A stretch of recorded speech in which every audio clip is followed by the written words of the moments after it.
Are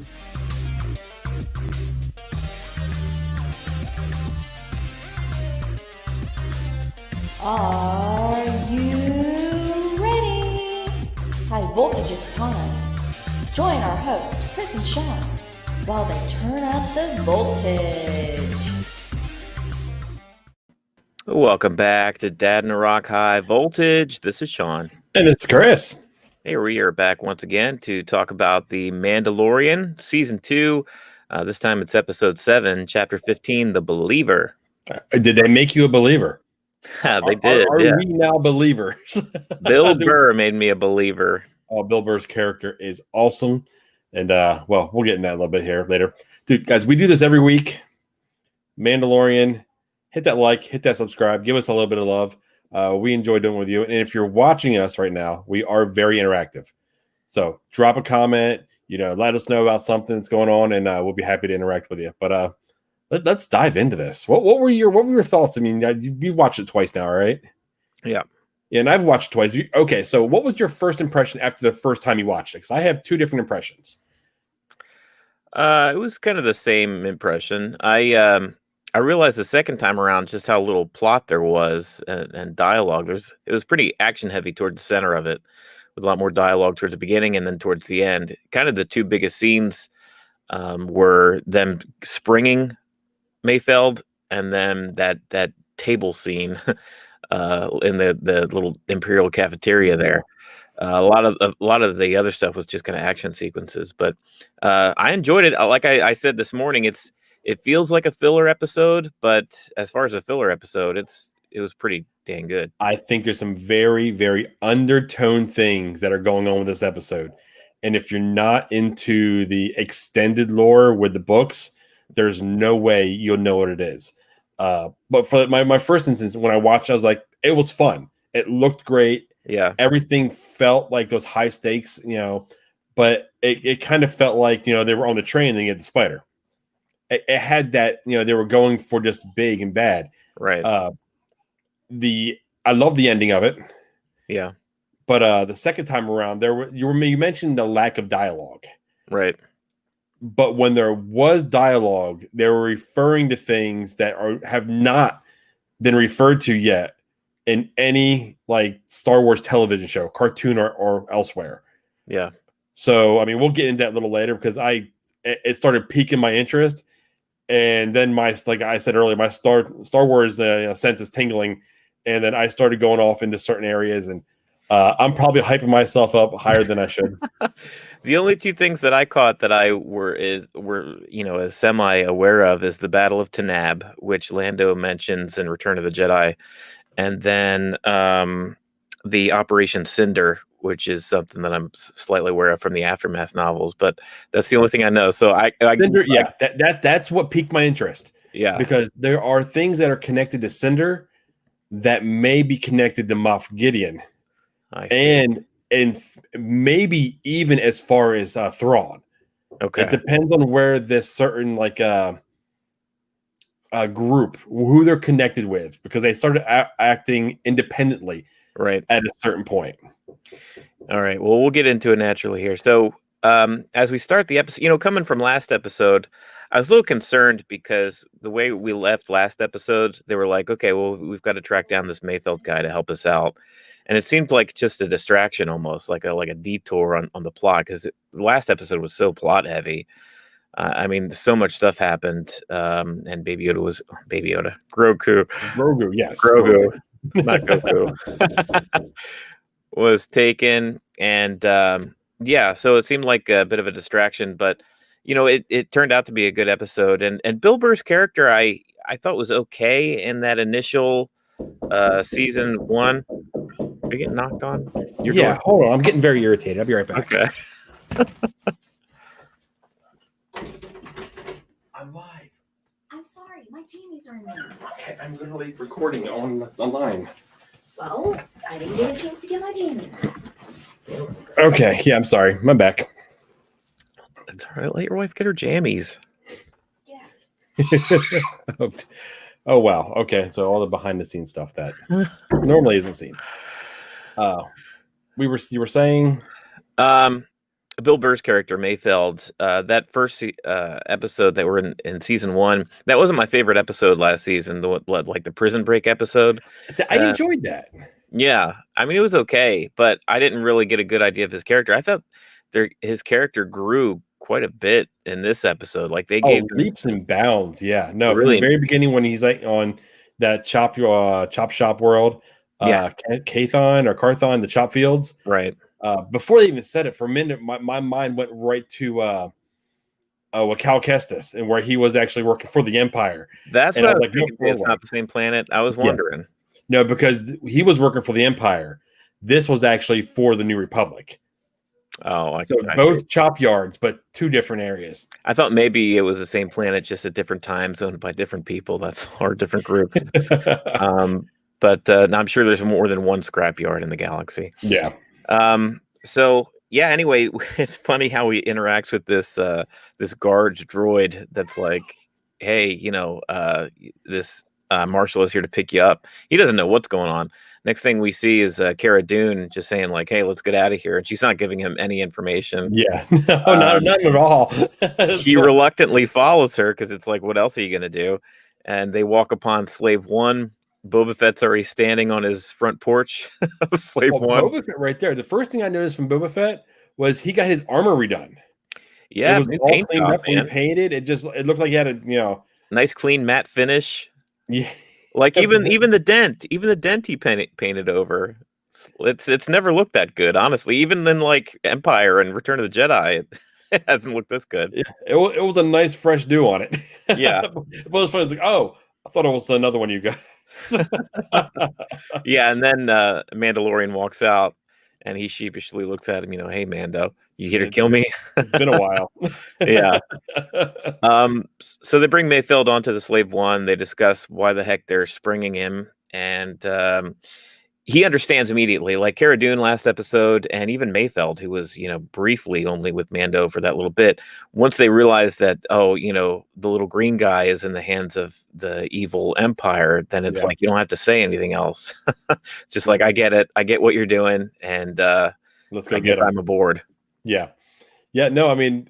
And when they're on board, it was actually pretty cool because they were sitting in Slave One, and it took off, and you've seen like everything rotate on the outside, but then stay upright. Yeah, when it took off, and that was a pretty cool internal scene because you figured something like that had to happen because the way the ship flies. Yeah, but then it also how it lands as well. So it was cool finally seeing the inner workings of Slave One. The interior just rotate. It's pretty cool.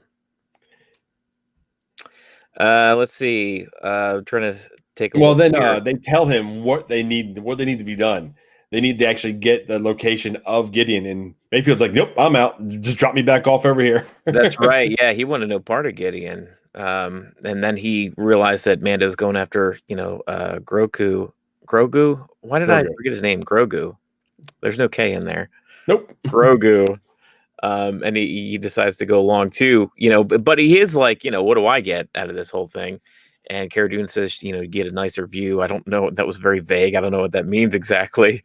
I don't think they had any intentions on doing what they did at the end with him. No, I don't think they did until he, gave them a little glimpse of far as like who he is as a person throughout the episode. Mando learned a lot about him just in the mess hall later in the episode. Yeah, and then when Cara Dune and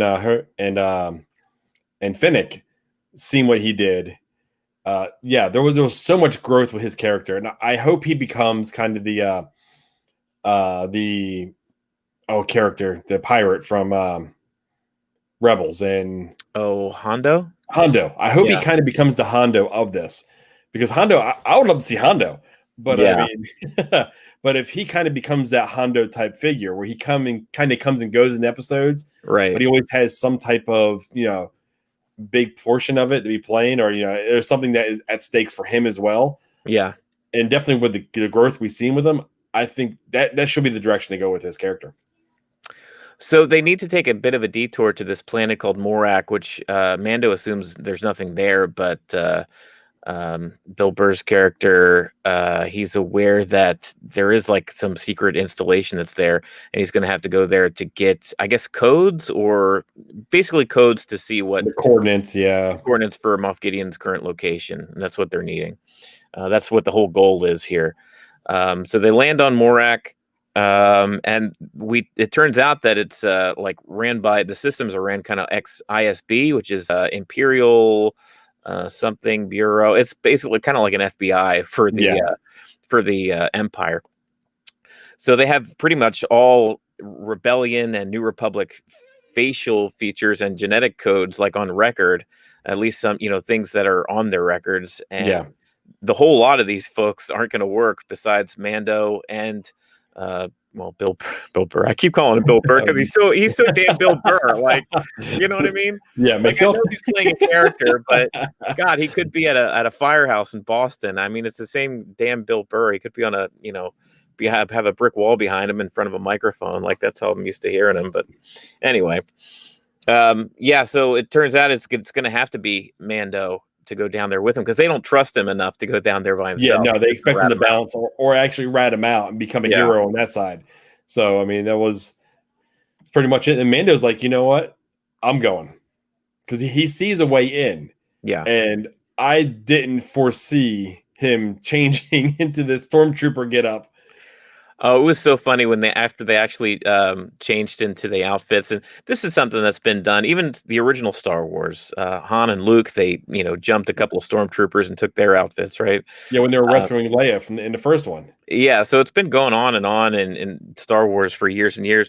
But Bill Burr was so funny where he was like, "Oh, this guy's reeked. He stunk. Oh, his gloves are still wet." You could tell like these guys probably do sweat in this armor like crazy, and just the thought of like the realism of having to put somebody else's armor on and like I'm just thinking like and how bad they smelled. I'm just thinking, that's probably what this smells like. So for Bill Burr's character to bring that to life in his Bill Burr tone, where he's just disgusted, I love his response when Mando walked out in it. Yeah, it's like, how's that you feel? Oh, what would the people on Mandalore think? Yeah, he was giving all kinds of gruff. Oh, he was giving it to him for almost the duration before kind of started to hit the fan. I mean, just the back and forth when they were in that juggernaut, right, was phenomenal. It was. I mean, you Mando didn't say a whole lot. No, it was basically Mayfield carrying that whole time, basically saying how they're not that different. Are his rules you can't take off your helmet, or is it you can't see your face? Because he said they're two different things. Yeah, all the way down to where he was like, you know what? Oh, what do you say? If you can get through the day and you can sleep at night, you're doing better than most. Yeah, I mean, Bill Burr owned this episode between that dialogue, because like you said, I mean, Mandalorian wasn't giving him much feedback during that conversation. And then later on in the episode, we'll get to it at the table with that Imperial officer. Bill Burr was he was tearing it up acting-wise. He did a heck of a job this episode. Oh, yeah. I mean, his mannerisms, his facial expressions, when he wasn't saying anything, then when he was, I mean, you felt, definitely when he was in that mess hall with that officer, you felt every word he was saying. Yeah. And it was great. And that's what I was saying. And his character has grown to the point where if we never seen him again after the first season, I wasn't disappointed. Right. But now if we don't see him again, I will be disappointed. Exactly. Yeah, that's exactly how I felt too at the end of this episode. So as they're kind of trying to have some dialogue here with this vehicle that they've overtaken, they're kind of taking the path to the Imperial base. We found out it's full of this highly explosive material. What was the name of it? Oh, yeah. Uh-oh, I caught you off guard. Yes, you did. It's somewhere here in the notes. Iridium something.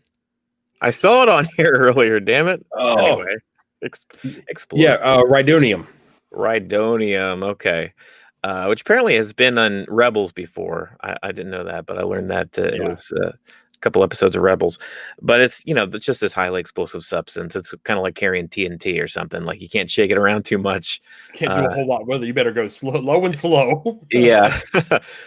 So, that brings me to the dynamic of them being chased by these pirates. These pirates who are probably, just like citizens of this planet. Mayfeld actually even says it's part of their dialogue earlier, New Republic, Empire, it doesn't matter to these people. We're just invaders on their land. Yeah. As he's going through this, this small town, this village, and watching the people go by. Well, yeah, there's three kids just kind of sitting there staring at him. Yeah. And just that look, and Mando looking back at him, I mean, that was pretty moving by itself. Right. And you could tell, like, Mando was probably thinking about his days before he was a foundling, as an orphan during the Clone Wars, and having to watch, droid caravans go down his village or whatever. And you could tell the kid that was staring at him was staring daggers. And you could tell that he was, to him, he was looking at an Imperial trooper. And Yeah. he wasn't He had given no idea who was actually behind that helmet and what they were doing. Right. All he knew is he was seeing what the other drivers, other troopers that have been driving those juggernauts. Yeah, so it was very cool. But saying that, basically, they start to they're talking, they got some dialogue, and then the caravan that's in front of them, they're in like the fifth vehicle. And you start hearing over the comms, like vehicle 2, they're getting jumped and they're getting exploded somehow.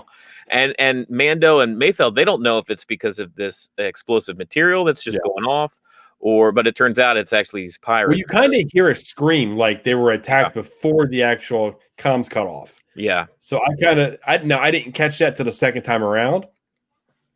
But then you start seeing the explosions. And one goes off, then the second one goes off, and they say Juggernaut 5, keep track. And it was like, hold on, what? Yeah. Fill us in here. What's actually happening? Why are these things blowing up? What do we need to know? Yeah. And they find out real fast. Oh, they do. They pass one that just blew up, and the pirates, basically jump him at that point. And just this, I mean, we've talked a lot about the dialogue so far and how impressive that was, but the action sequences were pretty impressive too. I mean, this was a very clever hook for this action sequence where basically, it's a chase sequence. You got these pirates that are, nipping at your heels, but you can't like go too fast because you got this explosive on there. Exactly. So it's like Mayfeld had to like speed up, slow down, like drive. He slowed down once. Mando's like, "What are you doing?" Yeah, Mando's telling him to go faster, and he's like, "I don't think that's a good idea." He gets a warning flashing on of all the different Rhydonium containers. Yeah, saying it's a little too much. And Mando's not in his Mandalorian outfit; he's just in a trooper outfit. He doesn't have his typical bag of tricks up his sleeve. Like, we actually got to see him as the fighter that he is without his weapons. Yeah. That's just like how badass he is. He doesn't even need his whispering birds or his jetpack. Well, there's like 20 of them. It would have been helpful. Yeah, he would have got through them a lot quicker. But yes. But he was doing his best. It was so funny when he was going through them, and he took care of like the first speeder full of them, and then like 2 or 3 other ones popped up behind him, and he got up off his back and like he basically like put up his dukes, and like he looked like Captain America or something. Like, oh well, I think that was the final one after he got him off and he got that one detonator off the Rhydonium. Yeah, threw it back at him and blew up. It. The next thing you know, there's like 4 of these things come up, and they're all arming detonators in their hands. Yeah. And they're thermal detonators. Yeah, basically all had at Jabba's palace, which we could hear from Jabba's palace how deadly that one is, and they had dozens of them. Yeah, they were just lighting them up. And then you've seen the green bolts from the TIEs fly in, and you've seen Mayfield like cheering. I mean, it was awesome seeing TIE fighters work for you. Right. They didn't know what they were doing. How many times in a Star Wars series have we ever, rooted for the cavalry, and the cavalry is a bunch of TIE fighters and stormtroopers? Like, that's never Yeah, they get in there. You've never been so happy to see a stormtrooper before, have you? Yeah. And the music even swells, and the troopers standing on the side start saluting them as they, they're the lone caravan, the lone vehicle to actually make it back to base. Yeah. So yeah, that was a very interesting section of this story where we got to learn a lot more about Mayfeld as a character. We got to see the wheel spinning in Mando's head as he's kind of absorbing the dialogue that Mayfeld's giving him. As far as like, right or wrong, it's like all about the people. And so they actually get to this base, and the episode just keeps firing off from there. Yeah, they get in there, they get out, and all of a sudden everyone's like, long live the Empire, and you're all cheering that they got there. And I don't think they really realized what they were carrying. Yeah. They knew it was highly explosive. They knew it had something probably to do with some type of weapons or something they were refining. They had no idea it was going to be to the level they learned a little bit, further down the line here. And that's where I've got some things I want to talk about. But okay, we'll get there. Yeah, I don't want to get ahead of us. But yeah, they get ready to name. They find out where this actual terminal is. Yeah. And Mayfield's like, he's going to do it. He walks in, takes like 2 or 3 steps in, and he turns around. He's like, nope, I can't. Awkward. I'm out. No more. Yeah. Well, he sees, I guess a commander. I don't know if it's his official rank, but a leader. You could always tell by the red and blue. Yeah, the bars on there. Yeah. Yeah, the badge there. Somebody that he used to be under at some point. I don't think he ever recognized Mayfeld. It didn't seem that way. Yeah, no, he never. But he was worried about that. So he was like, he can't recognize me. This whole thing's blown. We can't do it. Sometimes if defectors like him, sometimes they would because of ISB coming after him and everything. It's not someone that they just like, if they defect, they just go, okay, they're gone. Yeah. No, they become wanted by the Empire. Yeah.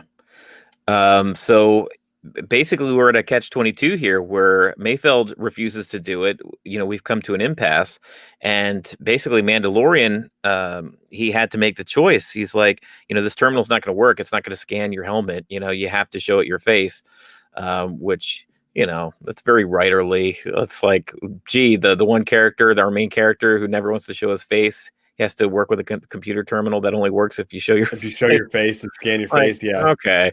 But, it made sense within the episode. Like I never, I was able to suspend my disbelief there a little bit. So Mando makes the decision. He kind of grabs the USB drive, the little thumbstick from Mayfeld. He's like, I'll do it. And he goes in there. And first he lets the thing scan his damn helmet like an idiot. Yeah. Really conspicuous there. And the Imperial officers are like looking at him the whole time, like, what is with this guy? What is he doing? And the thing is about to go off. Like you could tell like an alarm is about to go off because it just scanned a helmet instead of a face. So finally, oh my God, after all this pressure, he takes the helmet off and we see Pedro Pascal in all his glory. He's nervous. His little mustache, his sweaty mop of hair. He lets the machine scan his face. We see Mayfeld kind of peeking in from the doorway and looking at the back of his head like, oh my gosh, that's Mando. That's Mando.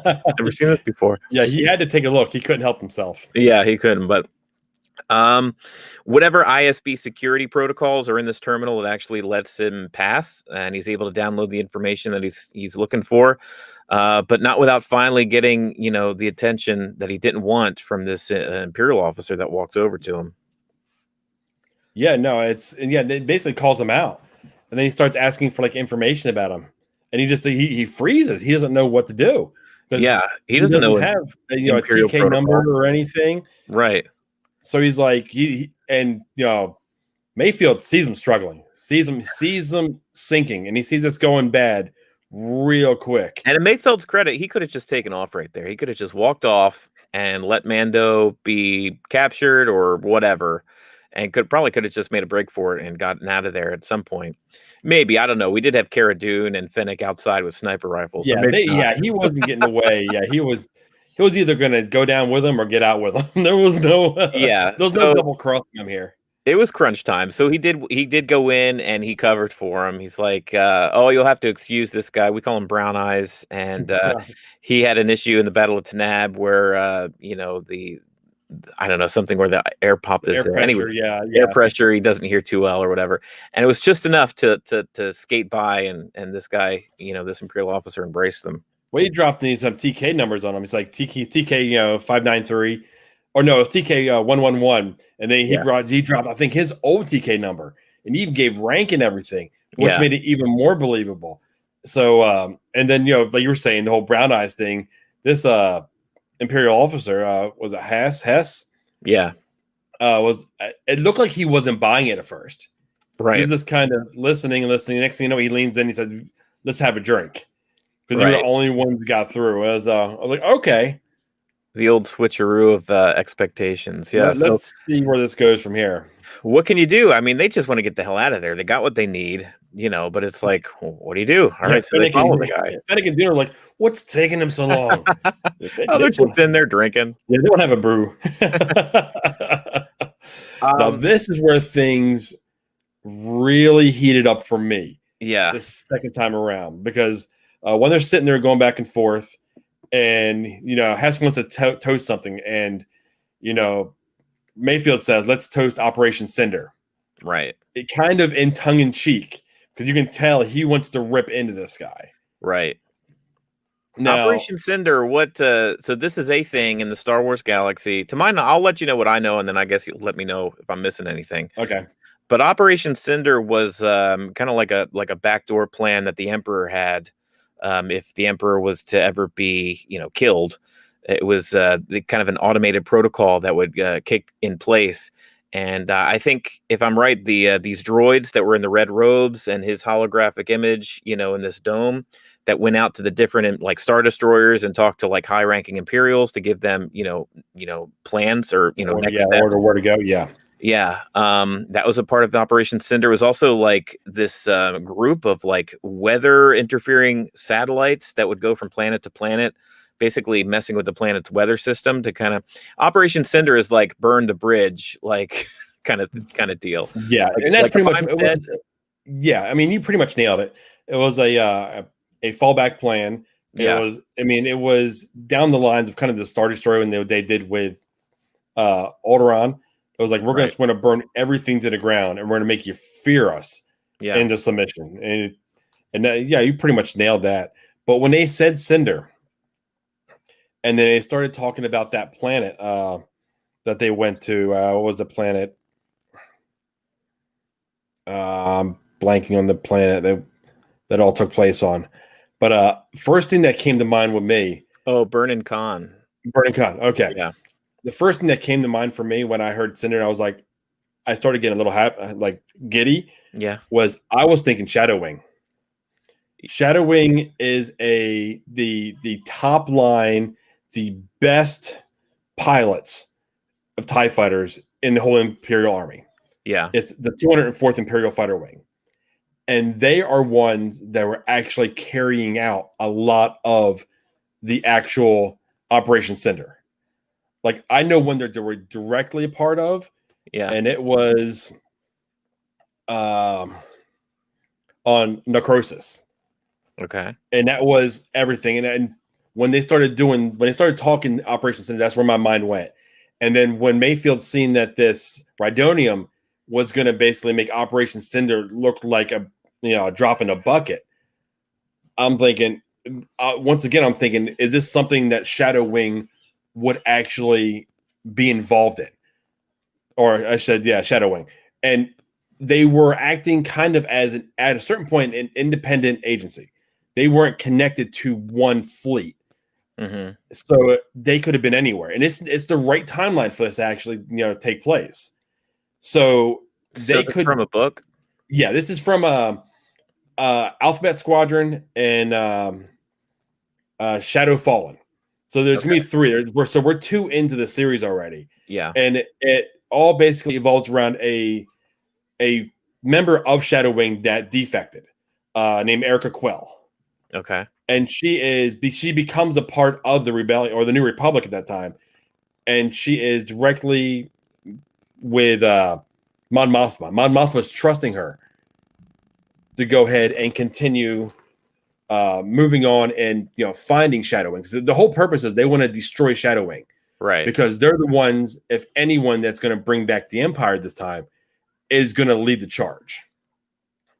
So how do you think? Do you think they're folding this Shadow Wing group into the Mandalorian, possibly? I don't. Or do you think it was just an off reference? I don't think anything is done on accident. I really don't. And seeing that Thrawn as well, right now he's not connected to any of the Imperial fleet. He's on his own, right? Because he's in the unknowns or wherever he went. I would not be shocked if we found it, because we're already seeing the Dark Troopers, right? And that's already an elite, group of troopers for them. That's also a specialty when it came to like technology. That was something that was stopped because of the Death Star, Tarkin, and Vader. Right. The same exact thing happened kind of with Thrawn, with his with the TIE Defenders, I think it were, that had the shields and everything with them. Oh yeah, the Interceptors, maybe TIE Interceptors. Yeah. One of them. I don't know. So I can see them using, the Shadow Wing kind of in that place. And if Moff Tarkin already has, all that access to the Dark Troopers, why would he not have the top of the line TIE group with him as well? Yeah. So, I mean, I may be reaching. It was like I'm way deep into the books here when it comes to what I'm talking about. Yeah. But like I said before, everything that's happened on this show and in prior shows and in everything that's going on, even in books, cartoons, and the galaxy, it's and all the comics, connected. the video games, they've knocked it out of the park as far as their continuity. Like I know it's people beyond Dave Filoni. There are other people that are like strictly in charge of Star Wars galaxy continuity. They have people that are like, that's their job to make sure that the Star Wars across all the different mediums is somehow connected and nothing like is too much of a conflict with each other, which is just so fun for guys like you and me who follow the different stories and all the different, mediums. You are heavy into the novels, and like I've done the video games and a lot of the comics and stuff. And it's like, we can learn about different things and they can converge in a big pop culture phenomenon show like The Mandalorian. Yeah. It's just insane. Yeah, no, it's awesome. And I was just pumped to hear the term, Operation Cinder. Yeah. And when he said that, I'm like, oh, that's cool. And then when Hess went back, his response was, oh, your history. Right. And I was like, how much more are we going to get out, of this, of the back and forth? Like Operation Cinder. Operation Cinder, we've seen in Battlefront 2 in the story mode, the video game that came out. We've seen it in the comics, and I believe Operation Cinder was, or at least a part of it was described in the Aftermath series of novels too. So it is a known thing in this time period, post Return of the Jedi. Where the Emperor, but you have to be outside. Like there's some people that only refer to the canon in Star Wars as the movies. If you're just paying attention to the movies, you have no idea what Operation Cinder is. Right.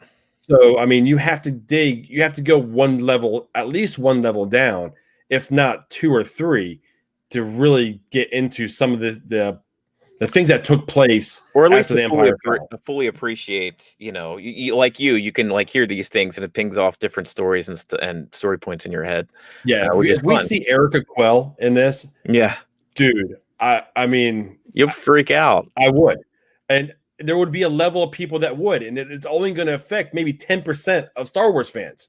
Well, the same thing for me. If I see Cal Kestis is like going to be the guy who takes Grogu, like I'll freak out because I played his storyline and learned who the heck he was in Jedi Fallen Order, and for me to see him on screen in the flesh, it's the same thing. To see these characters from other mediums maybe possibly come in, and we saw it this season with Ahsoka, live action Ahsoka. So we've kind of buried the lead here as far as this scene. This whole episode we've praised Bill Burr and this scene at the table here. And this Imperial officer, Valen Hess, he's toasting, long live the Empire. And he's just going on and on about the different choices that they made during that Operation Cinder. And, Mayfeld is like, yeah, what about all these people? And the guy is just, he's an Imperial, crap head. Yeah, he's like, well, all these people that had died that were just trying to farm their own lands. And back the guys that he fought with that died. And you see Bill Burr does a great job because Bill Burr doesn't say much. And when he does, it's very powerful. But you just see the look on Bill Burr's face, how uncomfortable he is and how aggravated he is. And just like he just keeps wanting to go ahead and Night King from Game of Thrones. I did hear that, Christopher. I think the guy who plays Valen Hess, who seemed familiar, actually played the Night King on Game of Thrones for a season or 2. Skinny guy, really gaunt. Yeah. And he had like a thick Southern accent. He had a kind of a thick drawl I've never really heard on an Imperial before. It was kind of weird. But anyway, finally he gets to the point where he's like, long live the Empire. And Mayfeld just couldn't take it anymore. He had enough. I'm not cheering that. He just pulls out his gun and shoots a guy in the chest. After that happens, he looks at Mando. He's like, yeah, Mando's like, no. Well, it shocks everybody. The troopers, the other officers. The guys in the room, they're just staring at him like, did that just happen? It's like, what just went down here? And then finally, Mando, they both break out their gun. They start shooting the other people in the mess hall, and they break through the window to make their escape. Well, now shot or be shot. Yeah. Time to go. That's a crazy scene, man. It was great. And then once they're outside the building, you see Fennec and Cara Dune actually, taking point with their sharpshooting skills. And they're able to give them some cover. That was cool too. This whole episode was just real cool, man. All these characters working together. You even missed when Mayfield handed the helmet back to Mando, and he put it back on. And he said, "I'd never seen anything." Right. So I think that right there was a level of respect that was gained between the two. Yeah. Just that growth between the two. The conversation in the Juggernaut that Mando didn't really say anything, and it was just Mayfield talking, and then Mayfield handing him back the helmet, saying, I'm not going to say anything. I didn't see anything. And I think, I'm kind of reading between the lines here with Mayfield's character, but I think the growth that we see in Mayfield, or at least the realization that he comes to, he was afraid of Mando, and, he didn't think much of Mando, and they've had some run-ins in the past. They're not friends. But he sees that the Mandalorian he has a purpose, and it's to get this kid back.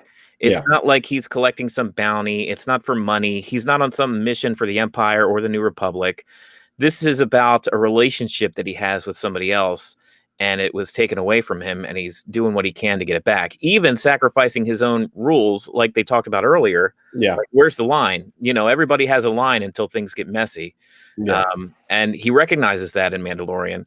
So he develops this newfound respect for Mando that he must really love this kid to be to sacrifice his Mandalorian ways to get after him. Something that's kind of dawned on me. Do you think he may have just jeopardized himself? He took the helmet off. Now his face is scanned. It's on record in the Imperial records now. I can see that coming back as a plot point in the future. Yeah. So now, like we've always said, nothing's accident. So now they're going to have that information, that face. Yeah. So if they do capture somebody, and they take the helmet off, they can say, "Oh, this is who we're looking for." Yeah, exactly. Well, now, he would be wanted, wouldn't he? After some investigating from the absolutely. ISB. Yeah. They know who the heck he is. You better keep that mask on or that helmet on from now. Yeah. No. Now you don't take it off. For no reason whatsoever. So they make it out of there. You're talking about getting out, and the sharpshooting of the two of both Fennec and Cara Dune to get to the top, and and what does Boba Fett actually do besides hang back and nothing? Do anything? He's just chilling. He's the ride. Like he doesn't know if it's going to take 10 minutes or it's going to take hours. He just has to be ready. He's MFing Boba Fett, and he's just sitting in the car. He's the driver. Yeah. Well, all right, you guys have fun. But anyway, he takes Slave One. He picks up Mayfeld. He picks up everybody. They get back to safety, and we're cruising towards the end of the episode. Cara Dune lets Mayfeld go. Because as they're escaping, Mayfeld takes one of the guns and shoots this Rhydonium or whatever. Yeah. After the conversation. Yeah, he's he couldn't live with himself. He couldn't sleep at night if he let the Empire have this stuff to do whatever they intended to do. Everyone's got to find a way to sleep at night or something down those lines, he says. Yeah. But and we see him because we've always been told he was an Imperial sharpshooter. Right.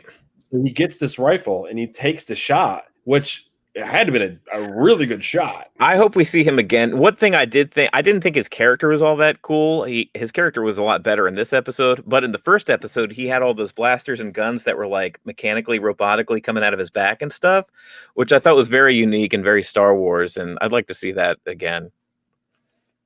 Oh my gosh, how could we forget? Oh yeah, I was reading that. I was like, yeah, we. How awesome was Slave One sonic bomb thing?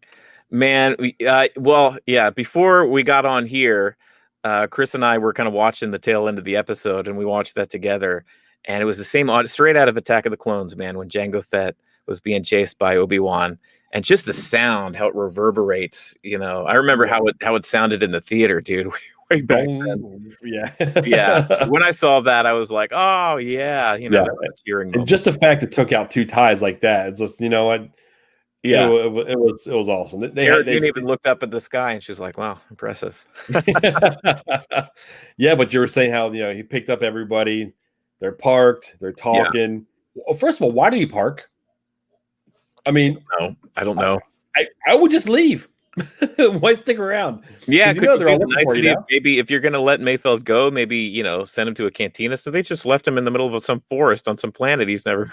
Yeah, exactly. But now he may be wanted for you. But I guess you can't make things too comfortable. He is an ex-agent or whatever, so he's clever. He'll find his own way. He'll find his way. Yeah.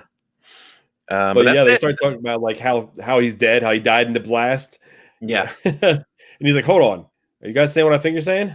Right. And Cara Dune's not even looking at him. She's just looking at Mando. And you could tell like the unspoken dialogue, like, will this guy just take the hint and walk away from us? Well, Mando at one point nods his head. He's like, get out of here. Get the hell out of here. Like, I'm going to leave. I'm going to go. Even when he walks away, he turns around. He's like, I'm leaving. Yeah. So once again, I mean, that exit Bill Burr, but he did a tremendous job this episode. He turned a kind of a nothing character into somebody hopefully we'll see again with Mayfeld. And he brought some truth to Star Wars because we see a lot of dark side, light side, good guys, bad guys. And Star Wars doesn't deal a lot with the gray in between. Yeah. It doesn't deal a lot with the casualties of war. We see the big battles, but we don't see the people on the ground that are getting hurt, the innocents. So this episode really had a lot of different shades of that, which I think that's why I love Rogue One. Lost Stars, the book. Lost Stars too, yeah. Yeah. When you've seen all the human casualties, actually it was on the Empire side. Yeah. But like you were saying, it's kind of the same feeling. Right. But now we kind of come to the codex of the episode. We get aboard Moff Gideon's ship. I don't know if they've given it a name yet. It's just a light cruiser. We haven't heard any specific name for it. Anyway, we see him and we see this female officer that's been with him like all the season. I don't know if she has a name yet either, but she seems to be a character that they're leading towards something as far as recognizing her. But she's like, sir, you have to see this. And they get an incoming transmission. It's a hologram of Mandalorian. And Mandalorian feeds Moff Gideon the same exact lines of dialogue that Moff Gideon had outside that bunker towards, the finale of season 1. Yeah.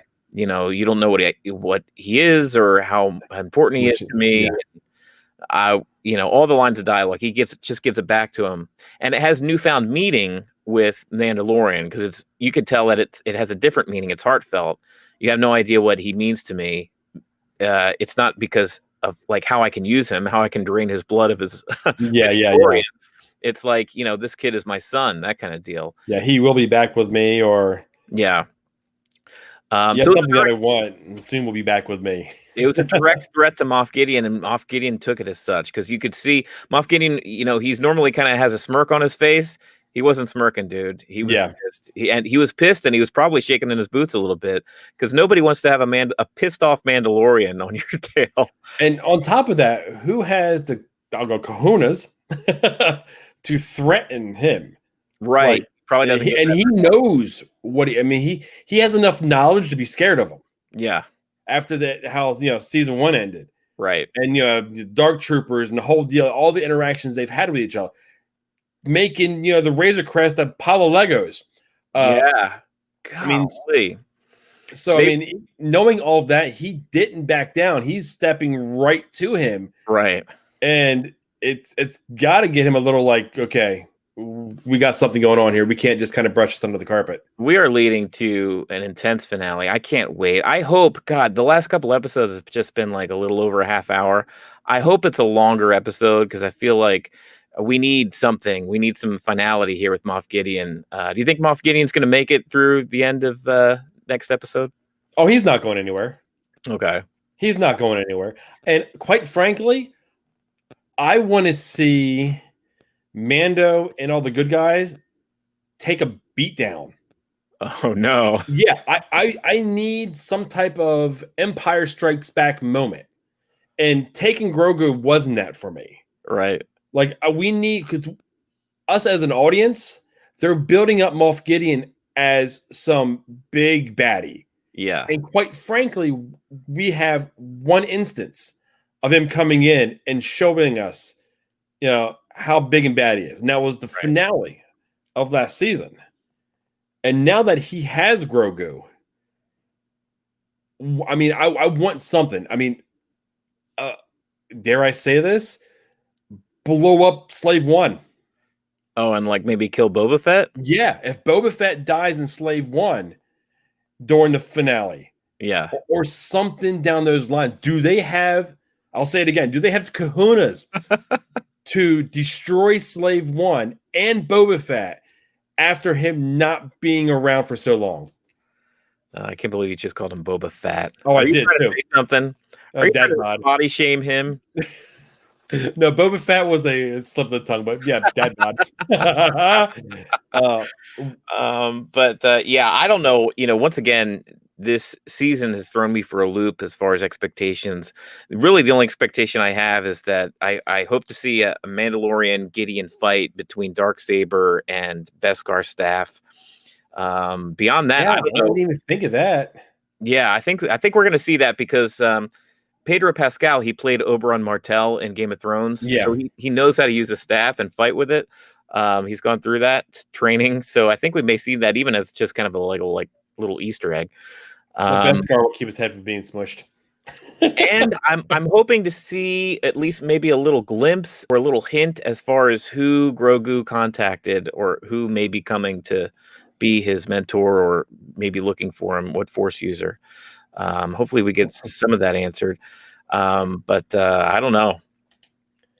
Let me see. Did I think Hondo said pirates when they were attacking him? I did not think Hondo then.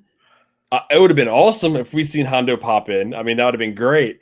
But no, not at that point. I really think, Bill Burr's Mayfield is gonna kind of be the Hondo of this series. Yeah, you did say that maybe, he would be the one that kind of pops in, pops out, gives a little nugget of different shades of gray and truth in between the light and the dark. I can see him fulfilling that role for sure. I would love to see Hondo. Don't get me wrong. If I had the ability to cosplay, he would be who I would go as. Oh, that's if funny. I had the ability to do the horns down my chin and do the makeup and everything and Hondo would be the Star Wars character I would go as. I bet we see Hondo somewhere down the line. He's already made appearances in both Clone Wars and Rebels. Dave Filoni's at the helm. I'm sure at some point we'll see him. I mean, we just got an announcement of all these damn shows that are coming out here. Yeah. He's bound to pop up in one of them. I mean, he could pop up in Ahsoka. Yeah, because they've had direct interaction with each other already. Mm-hmm. So I mean, that's probably more likely there than within this series. But I mean, he's a pirate. He's out there. So I mean, it's not unlikely that he could pop up anywhere. So that was it. I mean, great episode, great lead in to the finale, chapter 15, The Believer. It made me a believer in the future of this show, The Mandalorian. Yesterday, I was turned into a believer as far as the future of Star Wars. I think we have a bright future ahead of us with all these shows and movies. Dude, I'm pumped for Rogue Squadron. All I've seen is this little snippet that Patty Jenkins put out about her directing Rogue Squadron, about how her dad was a fighter pilot and lost his life, and how she's able to use, now make a movie about two things that she loves, and she skates off to an X-Wing with her helmet. I'm pumped about that. Like, you're not alone with that. I mean, the internet's been blowing up with that announcement of Rogue Squadron. So yeah, so not to bring in all the other Star Wars stuff, but it was a big Star Wars week, man. It was, I mean, all I can say is, we were overloaded. I mean, we went over an hour on a show last night about it, and I know we missed stuff. Yeah, if you haven't watched it, Chris and I last night, we went live. We did a live stream about an hour long talking about all the announcements from Disney. Check it out if you haven't watched it yet. But I don't know. I think that's going to about do it for this episode. What do you think? Yeah, I think that's a good spot for us to go ahead and call it an evening. So I guess we'll catch you guys next week at 10:30 for the finale. That's right.